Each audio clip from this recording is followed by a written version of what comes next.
नमस्कार मित्रों। भगवद गीता का प्रारंभ होता है धृतराष्ट्र के प्रश्न से। धृतराष्ट्र जो कि अंधे हैं। अंधा होना समस्या नहीं है, समस्या है मोह में अंधा होना। धृतराष्ट्र अगर केवल आंखों से अंधे होते और मोह में अंधे ना होते तो शायद महाभारत का युद्ध ना होता। और जब व्यक्ति मोह में अंधा हो जाए तो उसे सही और गलत का ज्ञान नहीं होता। अगर व्यक्ति के पास केवल आंखें न हो तो केवल रंग का ज्ञान उसे नहीं होता। लेकिन अगर मोह हो गया तो मोह विवेक को खा लेता है। हमारे जीवन में दो चीज़ें होती हैं। एक बुद्धि होती है, बुद्धि यह बतलाती है कि कैसे करना है, और विवेक यह बतलाता है कि क्या करना है, क्या करना सही है और क्या करना गलत है। यह ज्ञान हमारा विवेक देता है। लेकिन अगर मोह आ गया तो हमारा विवेक शांत हो जाता है। वो ये नहीं बतलाता कि क्या सही है क्या गलत है। अगर वो कहने की भी कोशिश करे तो मोह उसे दबा देता है। यही हुआ धृतराष्ट्र के साथ।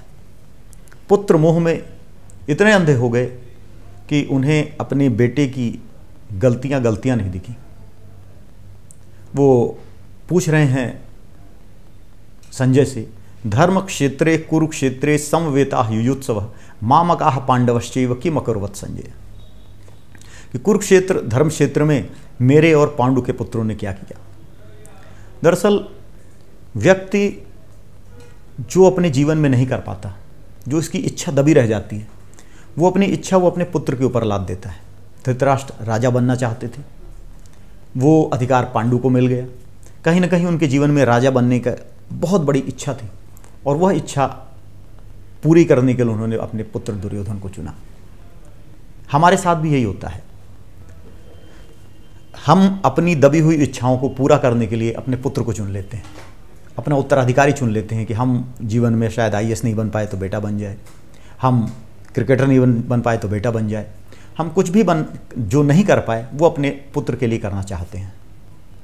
और हमारी यह इच्छा इतनी तीव्र होती है, इतनी प्रबल होती है कि हम इस बात को भूल जाते हैं कि उस काम को करने में क्या सही मार्ग है और क्या गलत मार्ग है। बस हम चाहते हैं किसी तरह काम हो जाए।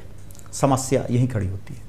इस बात में कोई बुराई नहीं कि हम अपने बच्चे को अच्छी शिक्षा दें, अच्छे संस्कार दें, बड़े सपने दें, इसमें कोई बुराई नहीं। लेकिन इस बात में बुराई जरूर है कि हम अपनी महत्वाकांक्षाएं उस बच्चे पर लाद दें। हमें ध्यान होना चाहिए कि हमने बच्चा पैदा किया है, गुलाम पैदा नहीं किया।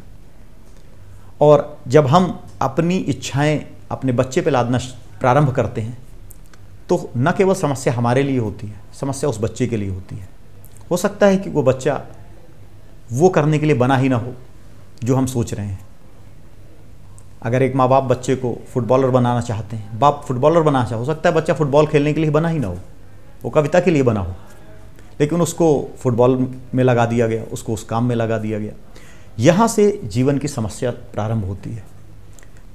भगवद गीता एक समस्या का चित्रण कर रही है अपने पहले ही श्लोक में कि जो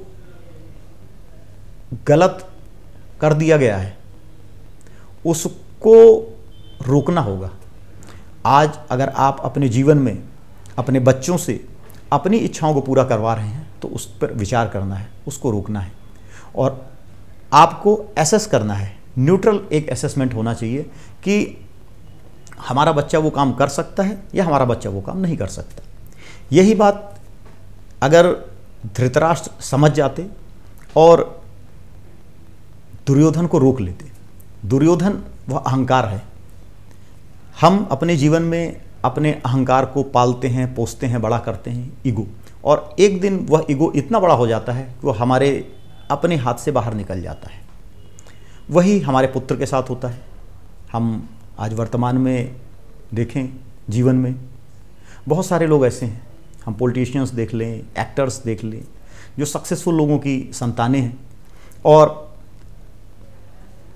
पिता ने अपनी इच्छाएं अपने बेटे से पूरी करानी चाहिए।